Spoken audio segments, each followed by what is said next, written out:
I'll give another example. There's a team that came through and they just said, you know what, we most likely are not going to win, but we're just going to express ourselves. And I really liked them. What they were doing is they were building this, they called it a launcher, an app launcher called Context. And this tool is just basically something, it's just a user interface. You can think of it like something you can slap on top of your Android phone. And it just kind of doesn't just basically they were building generative UI, right? So UI that changes as the day goes along. So you don't basically there are cases we're spending too much time learning these apps instead of the other way around. These apps should be learning us.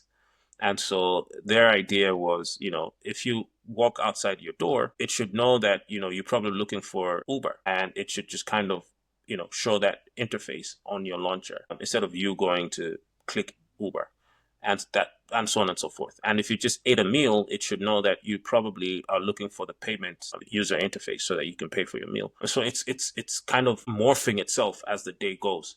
It was a really crazy idea. I think it took a while for the judges to even grasp what the heck these kids were talking about. But that's a level of talent, and all we need to do is unleash it and let them just think big.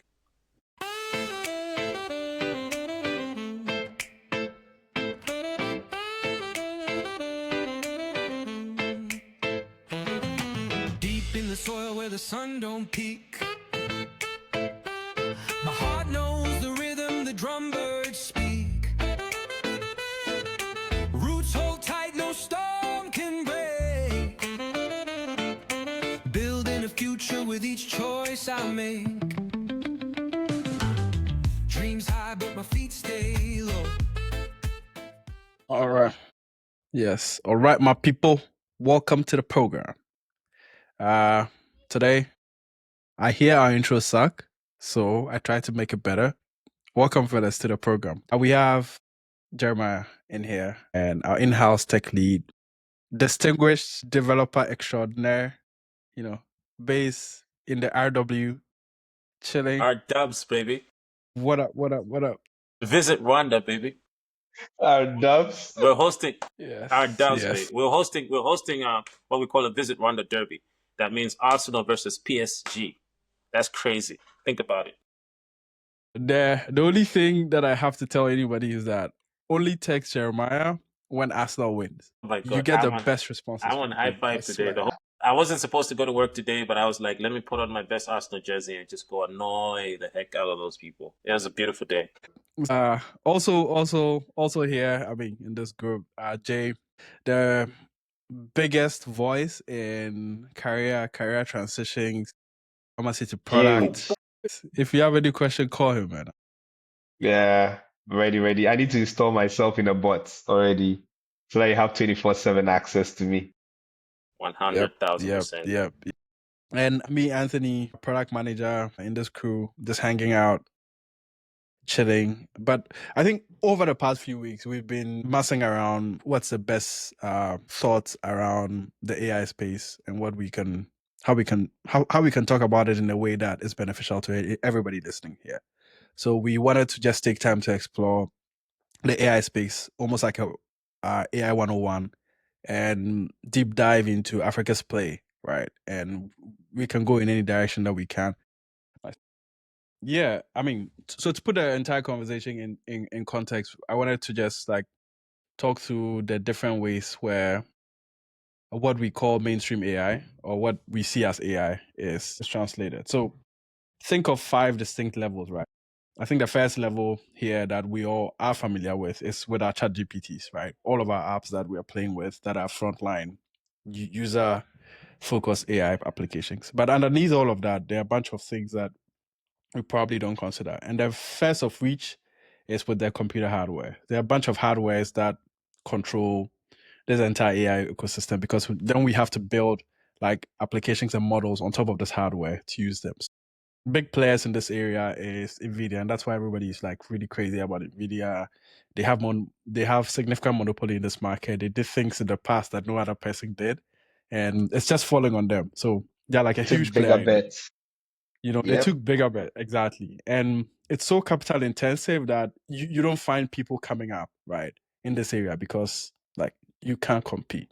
Maybe not yet, but we'll see. Then there's the cloud infrastructure layer on top of it. So that's with their Microsoft Azure, like AWS, all of those other folks who are, again, making sure that people have access to these GPUs to computer software, right?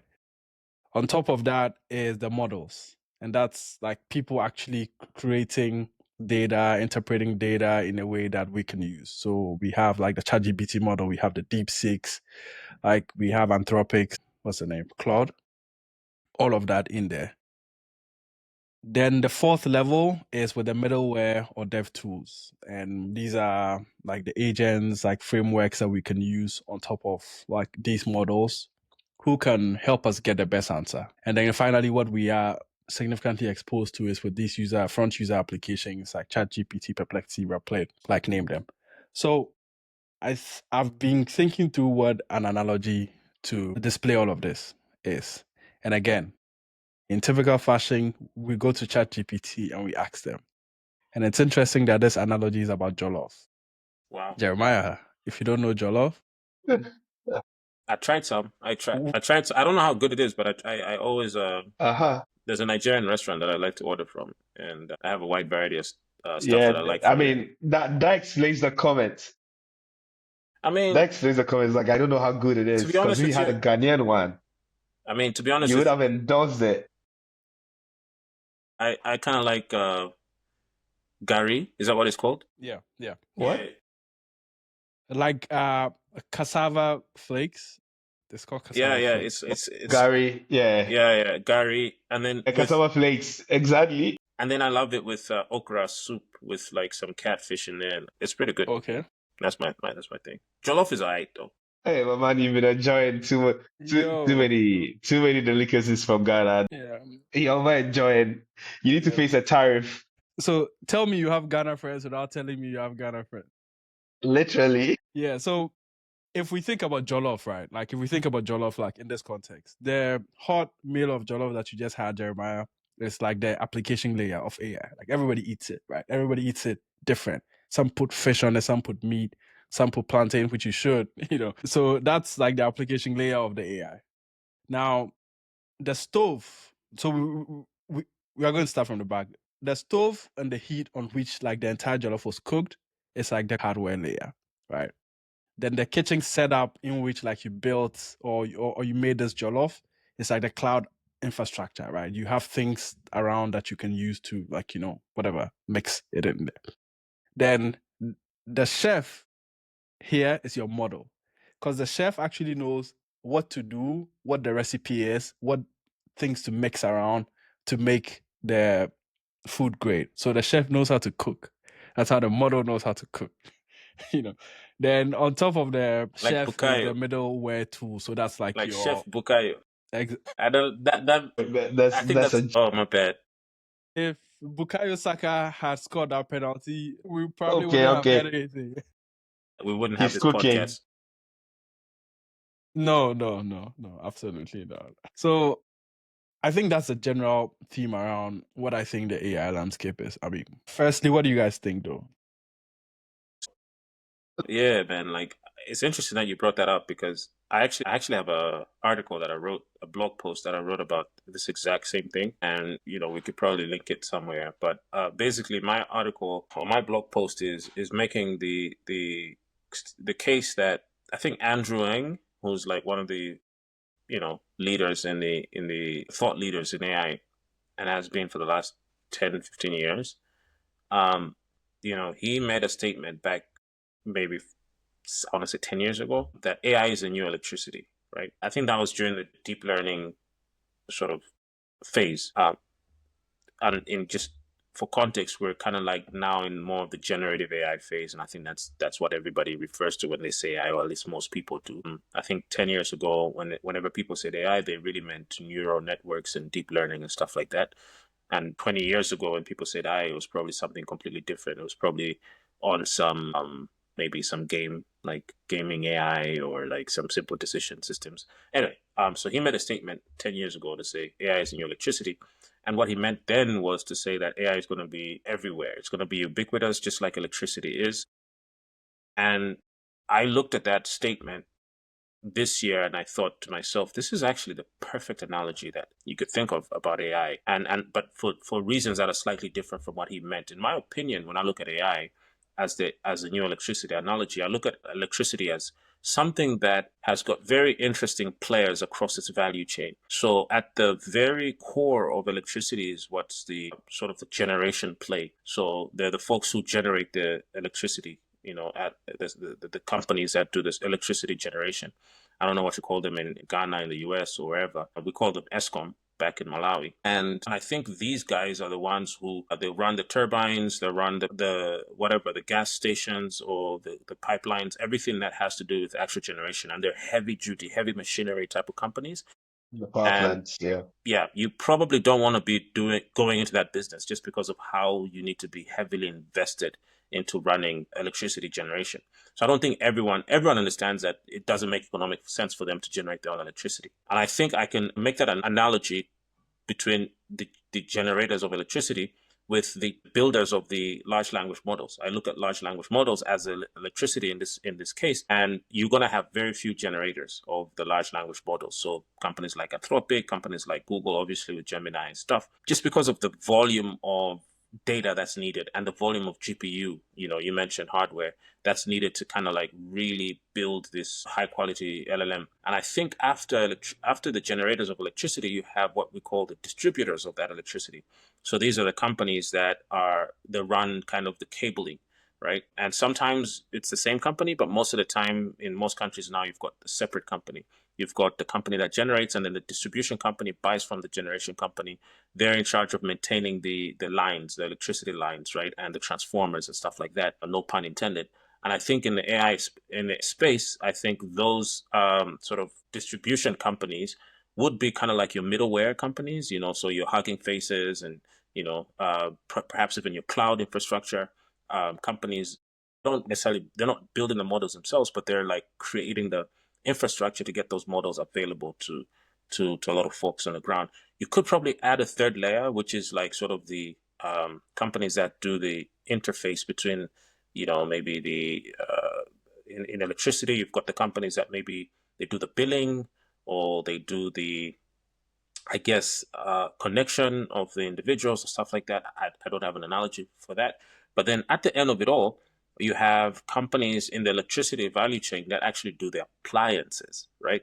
So these are the companies that build microwaves, they build fridges, and I think that is to me um, analogous to the AI engineers in our age today who are actually going to use this electricity after getting it distributed over to them because they've realized that it's not in our best interest to actually go ahead and generate the electricity ourselves. We're just going to use the electricity that's provided to us by the generators through the distributors, and then we're going to build out our own application space of electricity. So if you go into a bakery, they don't generate their own electricity, but what they do is they provide you with the bread. When you go to a barber shop, they don't generate their own electricity, but they give you a fire haircut. I think a lot of us kind of will be playing at this kind of appliance level where, our skill set is the domain that we're in.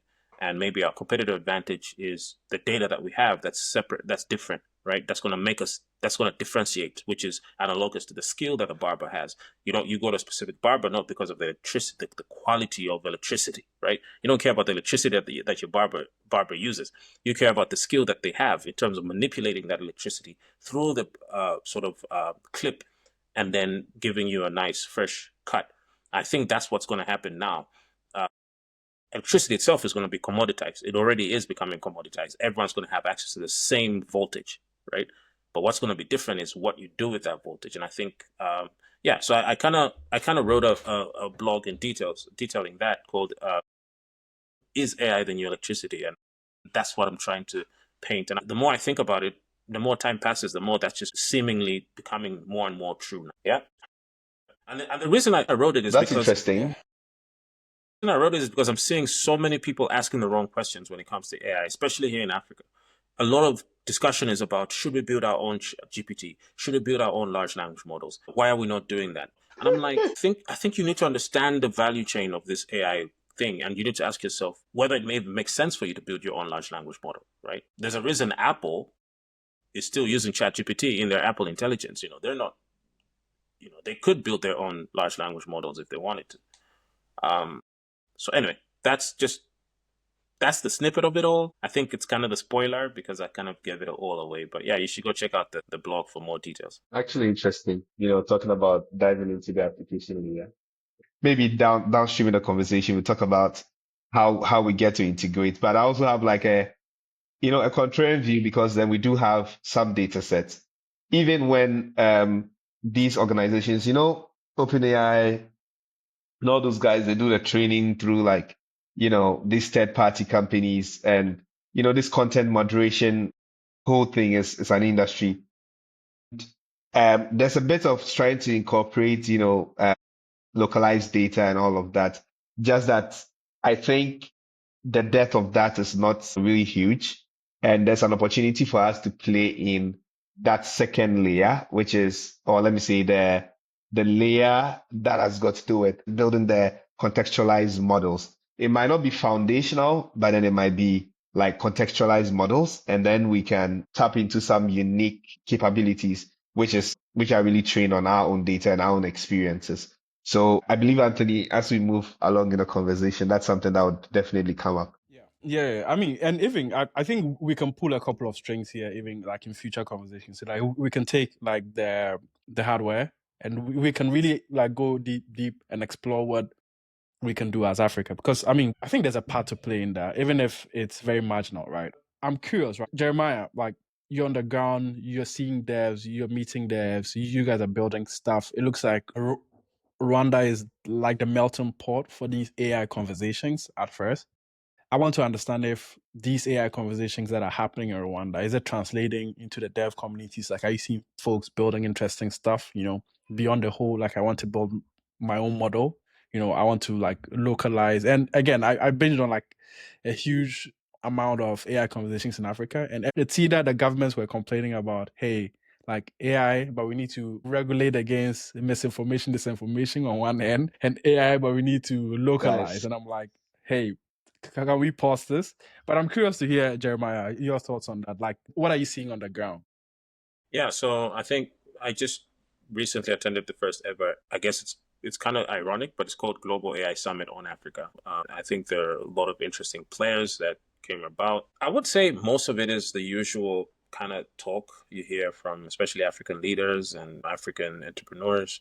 We're going to do this, we're going to invest in that, and we need to work on policies, we need to work on regulation, frameworks, etc. I think we're very, very good at that discussion, but I'm also biased because I'm an engineer. So I'm going to these conferences hoping to hear more technical conversations, and maybe I'm in the wrong room. I think it's good to certainly have those kind of policy conversations because I think AI governance is going to be huge. I think the more I look at it right now, some of the biggest challenges we're going to have to solve are around AI technical governance. And I think touching to what Joel said, how do we align human values, especially cultural nuances, into AI outcomes? I think those discussions need to happen for sure. But maybe we need to see a little bit of a relaxed ecosystem where people are just allowed to build and have fun, as we see in the West or in the East. People building AI girlfriends, people are building all sorts of weird, or not weird, AI tools, and from there, you get a lot of mess, but then you also get a lot of interesting use cases. I think it's the same thing with blockchain, right? I think we saw like NFTs, just everybody had an NFT at some point. And then after like a year, you realize, this is ridiculous. Like, why am I, spending $2.99 on like a piece of art that, my daughter can draw? And I'm not saying that her piece of art is worth less, but it's just what's the expertise level in the piece of art that I'm buying. And then, through those type of gimmick use cases, we've seen some of the more interesting. I mean, it kind of proved the technology more than it proved the use case of it.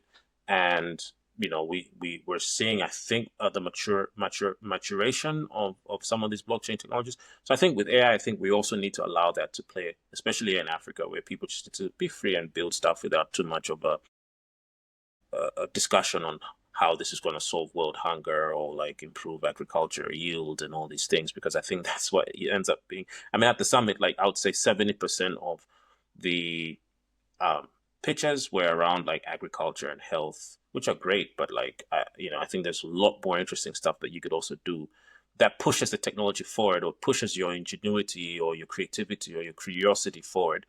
And then once you've mastered that, you can now, push them into a more kind of serious domain. But I'm not a big fan of shoehorning all our talent into solving, Mark Zuckerberg's not solving world hunger. He's building an app to help you connect with the girl you like, right? And that changes the world, right? But if you're an African engineer, you're expected to solve world hunger through food security. I think that's something that I'm not a big fan of.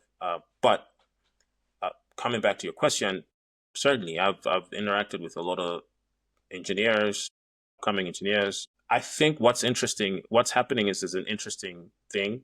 I mean, we've just hosted our second hackathon at my workplace. We did one last year as well, and it's specifically on AI. It's 20 teams that come camping. We have a 48-hour session.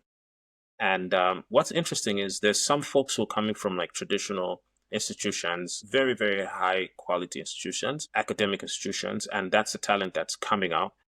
And then there's folks who are just kind of like, they don't have any AI training, right? They just software engineers and they have a very good understanding of the world around them and the problems that they need to solve. And they're very good at using the AI APIs that are available. And I think there's a little bit of a disconnect. The folks that are coming from like high end institutions that have been doing machine learning and PyTorch and deep learning and convolutional neural networks for 4 or 5 years, it's almost as if they feel that they need to play solely in kind of like the generation part of the value chain. So a lot of their solutions I'm seeing are ending up being very technical, but because they don't have the resources and the data, they simply can't compete with some of the best commodities that are coming out from these big companies. So to your point, Joel, yes, you could build and fine tune these models, but tomorrow GPT is just going to drop another model, right? And it's just going to like run rings and circles around all your effort. So while the engineers that are like, you know what, I'm not even going to try and compete with these guys. I'm just going to build on top of these guys, like build chat GPT wrappers, but like find a niche to apply it. We had one of the guys who said one of the teams that really impressed me was a team that's building an AI interviewer for, basically, I think there's tons of viewers, but I think what he did is he specialized on making sure that this interviewer, and this is for the HR space, I guess, where you can prepare for an interview before you go to it. And I think maybe that speaks into your area as well, Joel. What he did very well is he made this interviewer really understand the nuances of African, I guess, like accents. So he had like very typical East African accent. And this thing was just like picking up his cues to stop and to continue and things like those. And he wasn't building anything cutting edge in terms of the model itself, but he had a very good way of playing around with the model. So what I'm saying is there's a great talent that's coming out that is more about taming the beast. And then there's also, on the other hand, a great set of talent that's coming from these academic institutions that are a little bit too fixated on creating their own beast. And in my bet is that the former is going to win, because I think playing with the beast, and companies like Cursor have figured that out very, very early. Companies like Windsurf and all these even Perplexity had the resources to kind of go into the market and build their own LLMs, but they realized, we're not going to keep up with these guys. Let's just kind of build the best user interface and the best agentic workflows around these LLMs and kind of focus on that. Yeah, I think there's a lot of talent. I write an article as well. I'm gonna post it in the. I'm gonna share with you, Anthony. You could post it. That just highlights our recent AI hackathon here in Rwanda, and I talk about some of the teams that really impressed me, and of course, I talk about the teams that won. Sometimes the teams that do something crazy sometimes can be more impressive than the teams that win, because sometimes the judges focus too much on the impact side of the story. I'll give another example. There's a team that came through and they just said, you know what, we most likely are not going to win, but we're just going to express ourselves. And I really liked them. What they were doing is they were building this, they called it a launcher, an app launcher called Context. And this tool is just basically something, it's just a user interface. You can think of it like something you can slap on top of your Android phone. And it just kind of doesn't just, basically they were building generative UI, right? So UI that changes as the day goes along. So you don't, basically there are cases we're spending too much time learning these apps instead of the other way around. These apps should be learning us. And so their idea was, if you walk outside your door, it should know that, you're probably looking for Uber, and it should just kind of, show that interface on your launcher instead of you going to click Uber and so on and so forth. And if you just ate a meal, it should know that you probably are looking for the payment user interface so that you can pay for your meal. So it's kind of morphing itself as the day goes. It was a really crazy idea. I think it took a while for the judges to even grasp what the heck these kids were talking about. But that's a level of talent, and all we need to do is unleash it and let them just think big. Yeah, that's the thing. And there's a theme that is going on around like builder circles, like in the US here, is that like you can just build things, right? And everybody goes by that tagline. And after, like, nobody needs permission to build. Tools are available, just getting there and build stuff. But I'm curious, Joe, you help a lot of you young people get new jobs, right? Either they're transitioning from their normal roles into like other roles, or they're coming from no role into one role.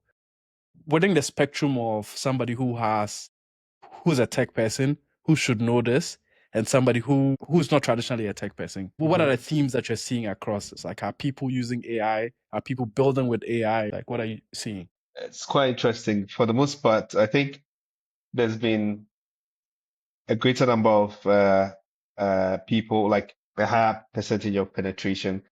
I would say anecdotally, right? Maybe because I'm living in a bubble and the bubble that I'm in has a lot of tech savvy people.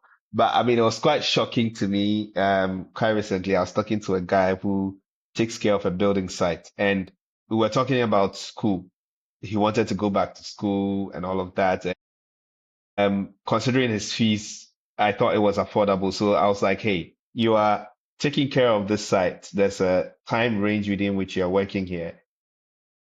If you decide to go to school, it means that someone else has to take care of the site. At the same time, the site it houses you, right? That's where you sleep. You don't pay rent for all that stuff. So I literally mentioned to him whether he knows ChatGPT, because I wanted him to go and brainstorm, because I told him, if you come to me with a solution, I'm going to do something about the fees. And he was fascinated. But at that point, he told me he doesn't know about ChatGPT. And I mean, that exposed the whole bubble for me, because I was like, yo, I thought everyone knew this, right? But this is a guy who's using a smartphone, uses WhatsApp, which is crazy, right? And all of that stuff.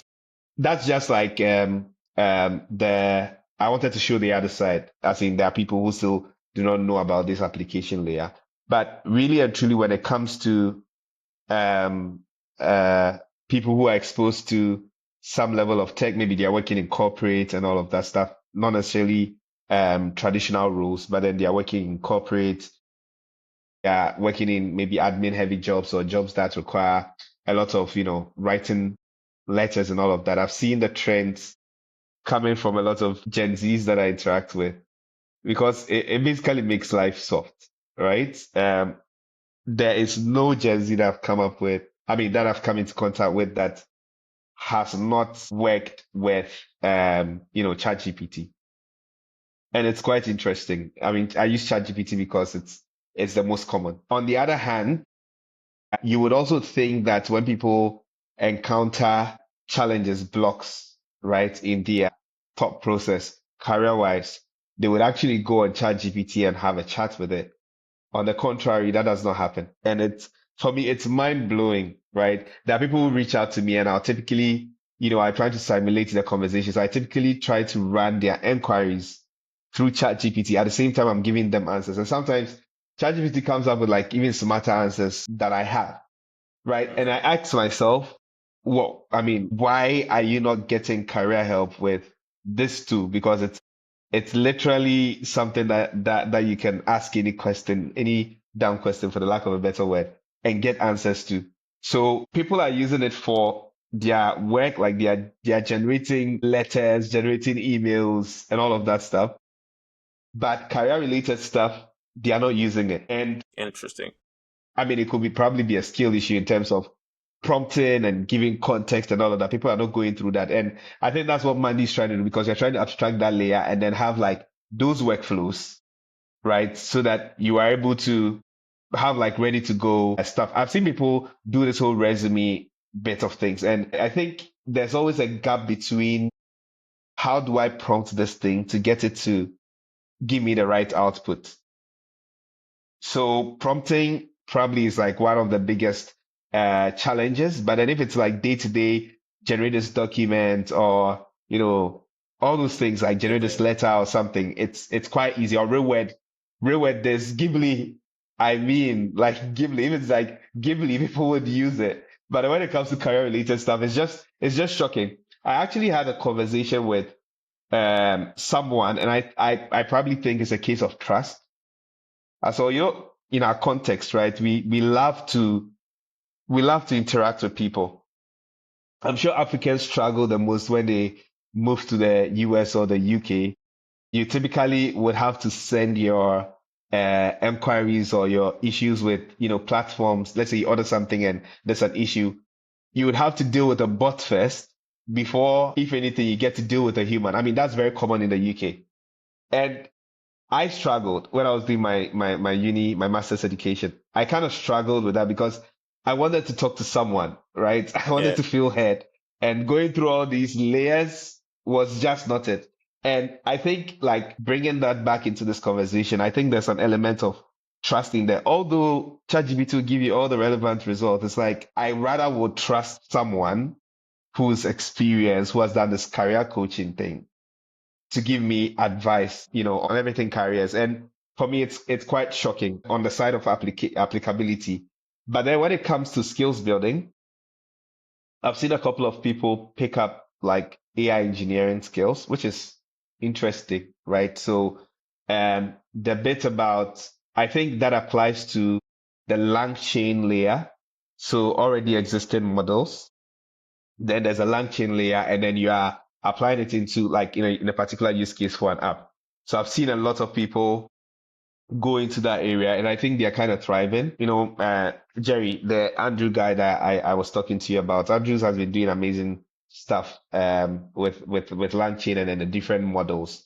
And even when it comes to being able to benchmark and look at the cost, he's able to like sit down and do an assessment for you that, hey, I mean, when you're going to use this model, that model, looking at the prompt, looking at the feature and all of that, this is what the baseline cost is. And it's fascinating because straight away, before you even integrate AI, you're sure about what cost you'll be spending on this.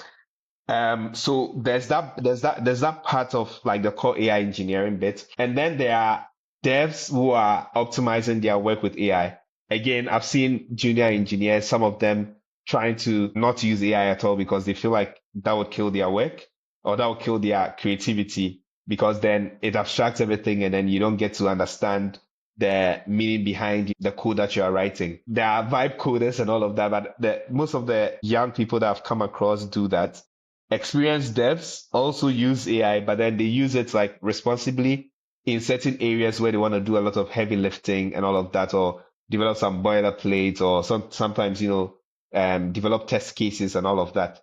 So on the deep tech side, that's happening. One other place that we are not probably touching on is security. Whenever there's a new technology, cybersecurity is like kind of in the chase and following up, right? So there are people going into GRC. There's a lot of cybersecurity training lately. I think for the longest time, cybersecurity was really limited to a lot of let me say this finance platform because that's where there was a lot of governance. That's where there was a lot of policy related stuff to ensure that people are using the tool in the right but then the fact that there's AI also opens up a new opportunity for people in cybersecurity because then now there's another place where you can, another domain that you can actually apply your governance skills or even your pen testing skills and all of that. So that's like really being the mix from the non-traditional folks, like non-traditional tech folks to the very traditional tech folks and how they are interacting with all of these layers, at least through my lens. I mean, the observation might be different for quite a number of people based on their own environment and the people that they interact with. And it would actually be nice to hear from the audience if someone has a contrarian thought. Like it would be great to understand that. Yeah, I mean, in talking through Africa's play, like how Africa can participate, dominate, in this area. Like we've spent some time talking about what you can do as an individual. I'll probably come back to you to let's go from a perspective sort of like people who've built companies who've existed for maybe 40 years in Africa Yeah. operating, what they should be thinking about and how they can like leverage. Also people who see new problems or see existing problems and want to build to solve those problems, how easier it's gotten for people. But my general thoughts around this is that I think we've come to a space in time where information is widely accessible, right? The thing that I'm excited about with this AI thing is that the speed to consumption has also tripled. Because now you can legit know anything that you want to know if you're willing, You just have to be right? curious. If you have If the you're time. willing, that's the You, point. If you're willing, if yeah. you're Also, if you have the willing, So time, I think time that's is time is the only constant now that's going to remain scarce. Yep, yep. yep. And I think that's what we should probably reverse to our advantage, right? Let's take like in Africa, we didn't have access to a lot of this information for a very long time. So let's say we are operating from the back burner, right?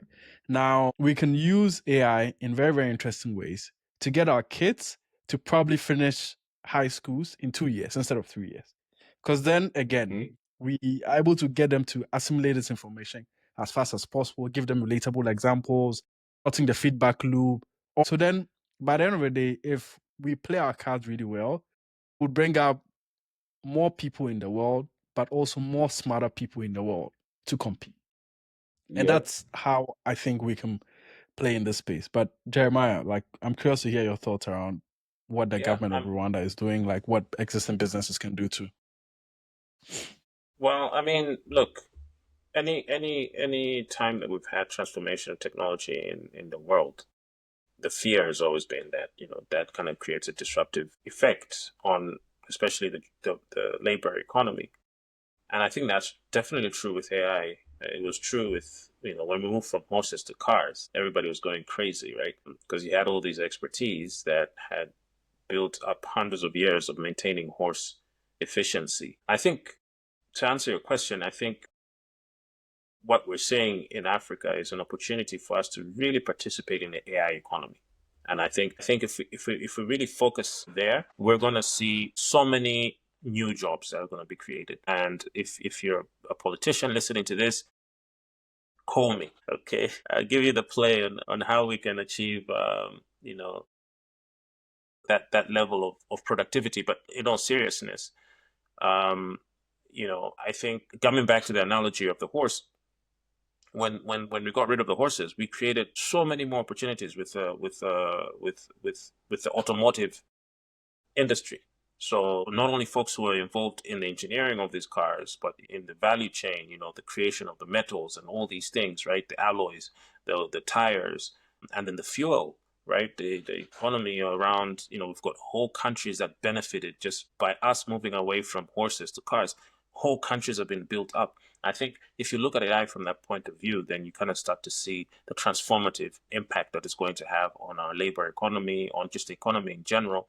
But what it's going to mean is that, governments and individuals and businesses need to really start to think, how can we play, how can we play in the same space with this, transformative technology instead of playing or trying to regulate it or stop it or pause it or whatever. Practically in Africa, I see opportunities where I think the biggest one is what Joel has touched on.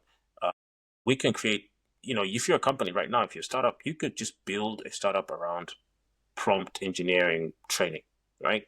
And you could create workshops in companies. There's a lot of executives, there's a lot of government folks, there's a lot of public sector folks who would pay just to learn how to effectively prompt ChatGPT.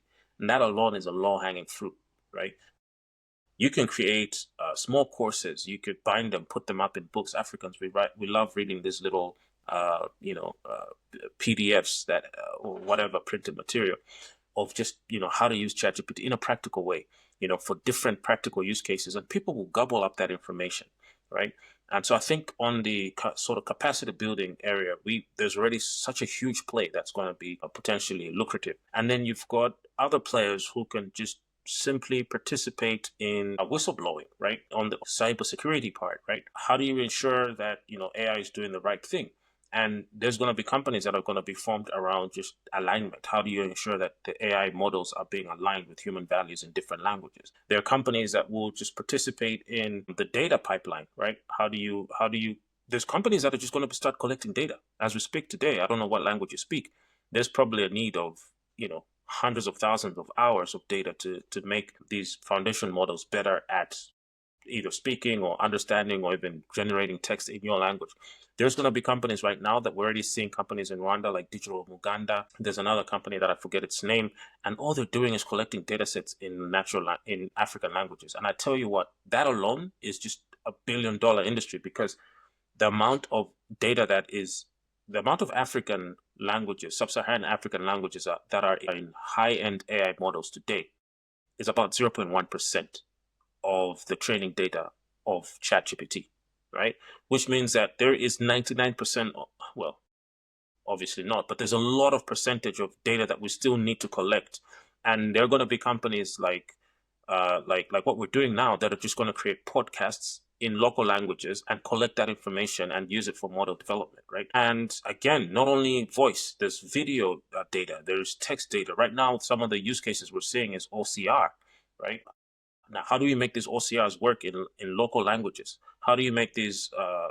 Because let's face it, we're still very much a paper-based economy and society as Africans, and I think AI can play alongside us instead of trying to disrupt us. Some of the things we're betting on in my company is voice AI, because Joel mentioned it. Africans are very trust based.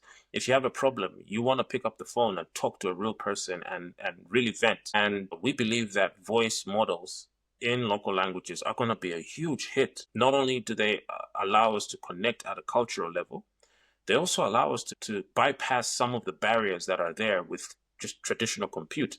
For instance, you don't need smartphones to pick up a phone, right? You don't even need G or LTE. You can do it from the village and pick up a phone, and you could talk to an AI agent that sounds just like the call center person, and you will get 80% of the satisfaction that you would have initially gotten if you had, talked to a real person.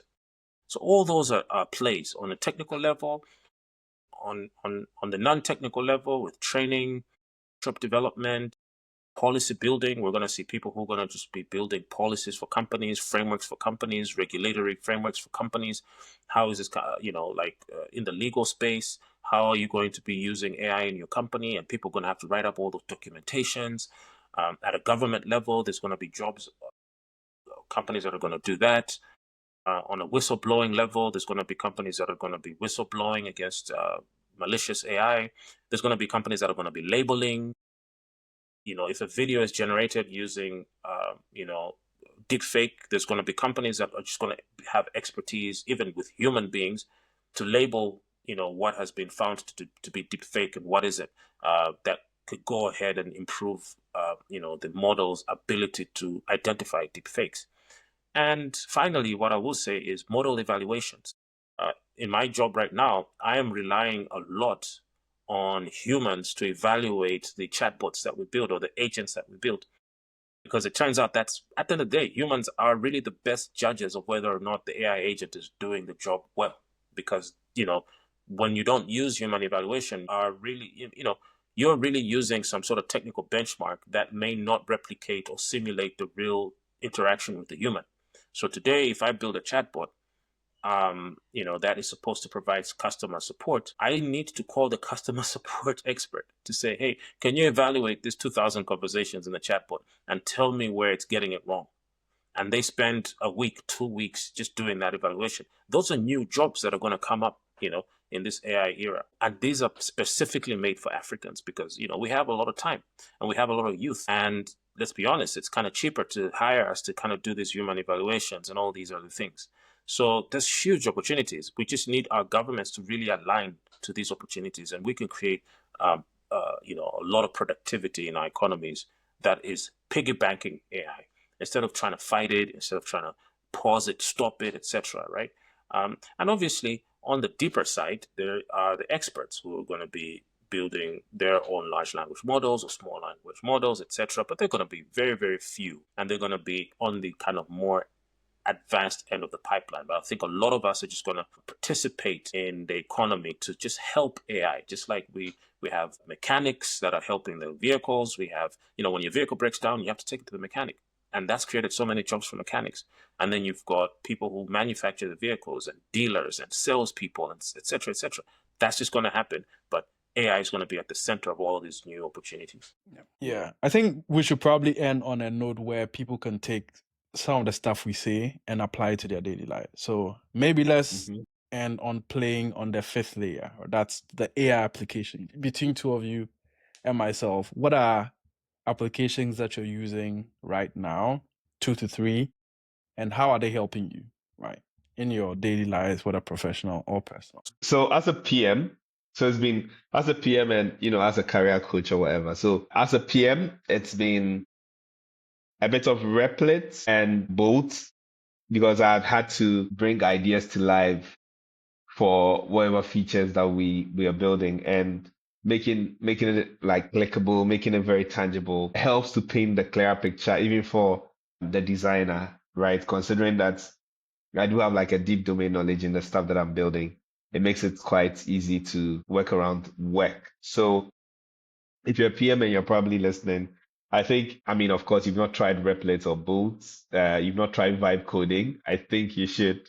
Uh, I mean, there are workflows and all of that stuff. Like what we do best is really writing product requirement documents. Come on, guys. So if you're able to feed all of this in, I think it does a great job in helping you arrive at like something like a prototype, not even an MVP, but like a prototype. You can even go all the way to building out like tools. There's levels.io on Twitter who built a whole flight simulation tools, and he's been making money out of that flight simulator too. I think AKMRR, if I'm not mistaken, which is mind blowing. Like he literally built it live. It's like I'm building a flight simulator, and people started paying for ads and stuff. So there are a lot of like applications there, especially for PMs. Then comes the regular chat GPT, particularly for generative work. So today, like I had an entire conversation with my engineer. We had to discuss some specs and all of that for a particular improvement to a feature that he's working on. And what I just had to do was he was like, okay, so finally, let me come up with the final spec so that we include that in the ticket. All I had to do was just copy the entire chat, dump it into ChatGPT, write the right prompt, and I could get the specs written out. It is similar to actually sitting down and having a conversation via voice with your engineer, and then at the end of the day, being able to get like the text transcribed, and then with the right prompt, converting that to a PRD or set of tickets or user stories. So there's like a lot of gains when it comes to efficiency. Then the final one is Perplexity, but quite recently I've sort of defaulted to Chat GPT search. So let me tell you an interesting thing. I was going to interview for a fellowship sort of, and what I did was that after going through my training and all of that, I was like, you know what? Let me get creative with this thing. So I was told the questions ahead of time, and I knew the interviewer. So I was literally like, okay, act like a deep researcher, and this is like on ChatGPT search, right? Look out for this person, right? I'm gonna have an interview with the person. These are the questions. Now tell me, what are the answers that this person is gonna expect, right? Based on these questions and their context and whatnot. And lo and behold, it actually went in, pulled the person's organization that you're working in, pulled a couple of resources from the organization in line with the fellowship, and then came up with like structured answers that really align with the organization's values and then the person's personal values. So long as like it's a personal, I mean, they have a public profile. It brought all of that out. And I had a very interesting conversation actually with the person on the call. And so these are like mind blowing applications. You just have to be like curious enough to say, you know what, let me just push this, but you have to be creative, and I think creativity can be taught. Yeah. I might be wrong, but then I think creativity can be taught, right? Like you have to like be willing to explore. And these are like, day-to-day house that you can use especially on ChatGPT. I've done the same thing with Perplexity where I had to craft a code message and I had to like mop up everything about the person, including podcasts that they've sat on, blogs they've written, and all of that stuff, just to find a good place of alignment so that I can reach out to them. So these are tools that you could use on your day to day, even if you're not a professional, someone who's into software and all of that. At least you can do the chat GPT thing, especially with networking, being able to understand your Mac in a couple of seconds and then having striking conversations with them. I think that's like the lowest hanging fruit you can get from AI today. So I think same thing in the line of what Joel said. I think I would just restrict it to just ChatGPT. I think if you have a job, you should actually pay for the pro version, right? I think it's not the same price in other markets, but I think you should pay for it because one, it's just that psychology of spending your money where you want to spend your time, right? And if you spend your money there, it will nudge you to spend a lot of time on it. But I think where I want to the angle I want to use is the different ways that you can use it to achieve the desired result, right? Like, because the result here is that how can you make me better in my life? Is it in me understanding something better? Is it in me in identifying a blind spot and thinking about something that I originally shouldn't have? Or is it in me validating my existing thoughts, right? And maybe thinking about something that I didn't imagine. What I typically do is that, like, these days I intentionally go on walks just because I want to like put the earphones and then talk. So I go on the walks, I hit advanced voice mode, and I bring up a topic, right? I want to know more about this. Like I saw a bus operating company that runs all of the school buses in like our school district, and I saw the name, so I put it in there and I asked like, explain to me their market, their business model. Are they in the US? How many industries? I mean, how many countries are they in? The ChatGPT gave me that and helped me understand their revenue.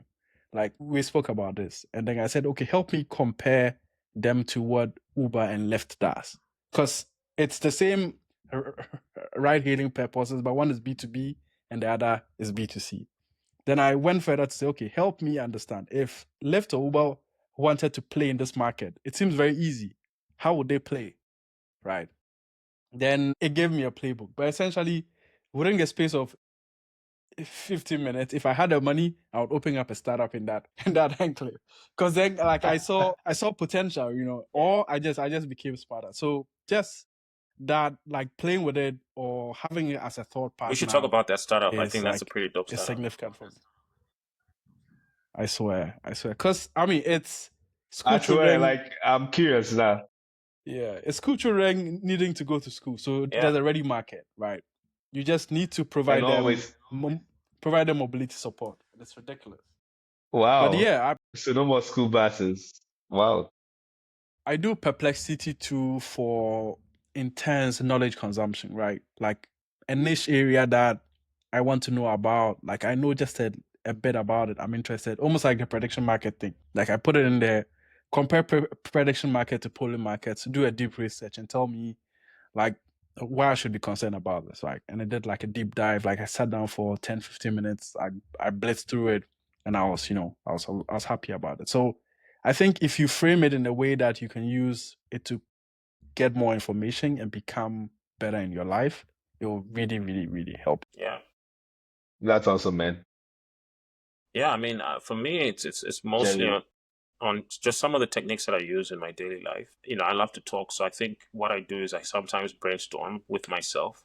And so, for instance, if I want to write a blog article, I can like just talk. I just record a voice note of my thoughts, and it helps me synthesize my thoughts firstly, and then lastly, it also helps me kind of use my speaking voice in the article.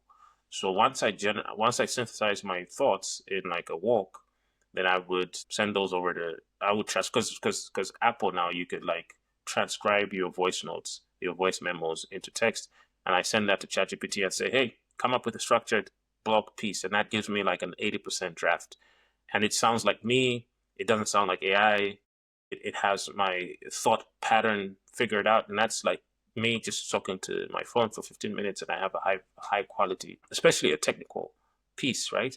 Where I'm thinking about this problem and I can even like write down the code that I used, and I put that into a technical documentation or put that into a blog post, and that just kind of jump starts the creativity because it's using a medium, which is voice, which is more natural to express your ideas sometimes. And then it's translating that into a more structured medium, which is text, but it still sounds like your voice. So I think that's a little hack that I use all the time when generating documents. Sometimes even just generating responses to, high profile people, maybe my boss or whatever. I don't want to just respond right there at the moment. I would like almost talk to him like, hey, I know you asked me about this. This is what I've worked on this week. Da da da da da. Like I'm talking to him, and then I would say, okay, let's transcribe that into a proper email, and then it outlines that in very good detail. And again, the most important thing is it has my voice signature because I'm literally speaking. And everybody has their own way of speaking, and that can easily get translated into the AI tool. If you just prompt it with text, sometimes it does sound very monotonous, right? It does sound like AI. So I think that's one little thing that I could definitely shout out. Another last thing that I will say is this technique called multi-persona prompting. Now, this is coming from a paper that I read. It's actually an old paper that was talking about how AIs can act like different personas. So you could just go on ChatGPT right now and say, hey, I want you to have a debate or a discussion between Nelson Mandela and Jesus Christ and maybe Steve Jobs. And that discussion should be about how AI is going to positively impact Africa. And I want you to create 3 rounds of that conversation. And it should be data driven, but funny as well at the same time. And then I want you to moderate that conversation. And after third round, you give me the summary of what was discussed. And you're going to just be mind blown, because it just kind of puts on and wears the persona of each one of those individuals like to the T. And then it uses the little signals that you gave it. Like the data driven one is a little hack that I figured out that if you do that, then it becomes an intense debate between those three using data. And you can imagine all these 3 characters quoting different statistics in their conversations. And at the end of it all, you could get like a really interesting new piece of knowledge that you wouldn't have had if you just asked it a question directly to say, hey, tell me how AI is going to play out in Africa. It won't be as creative an answer as if you go through this multi-persona prompting, and then that will now be dependent on how creative you are with your personas, how many rounds you want to take it, how many personas you want to take it. You could literally play around with that. And I've done that to really just figure out some new stuff that I didn't even know was possible because it's coming from all these different experts that it's trying to imitate. So I think those are the 2 hacks that I can say. Nothing to do with tools.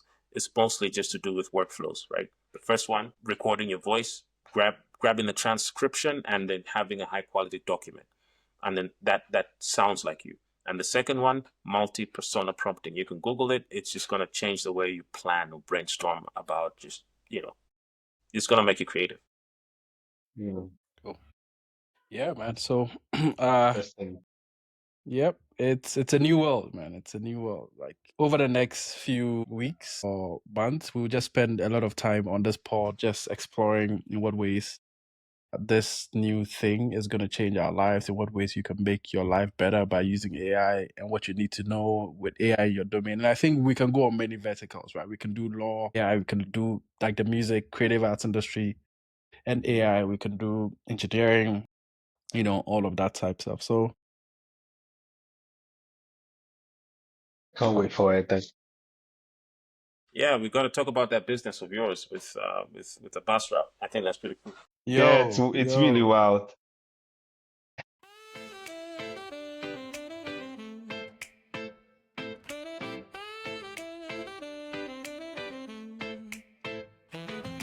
Deep in the soil where the sun don't peak.